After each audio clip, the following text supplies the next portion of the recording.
Hi guys, మరొక 4 రోజుల్లో MP MLA elections మన ఆంధ్రప్రదేశ్లో జరగబోతున్నాయి. ఈ యొక్క సందర్భంగా నా యొక్క చిన్న విన్నపం ఏంటంటే, మన యొక్క ఓటుని డబ్బులకు అమ్ముకోవద్దు.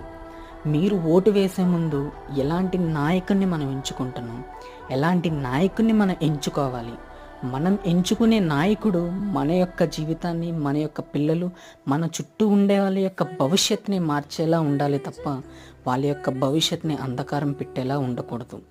దయచేసి మీ యొక్క ఓటుని సద్వినియోగం చేసుకోండి. ప్రతి ఒక్కరు ఓటేయండి. మీ యొక్క ఓటు మీ యొక్క జీవితాన్ని, మీ చుట్టూ ఉండే వాళ్ళ యొక్క జీవితాన్ని మార్చవచ్చు. సరైన నాయకుడిని ఎంచుకోండి. మీ యొక్క ఓటే మీ బలం. దయచేసి this is my request friends. మన ఓటు అనేది మన ఆంధ్రప్రదేశ్ యొక్క భవిష్యత్తుని మార్చవచ్చు. మీ చుట్టూ ఉండే వాళ్ళ యొక్క భవిష్యత్తుని మారుస్తుంది. Thank you friends.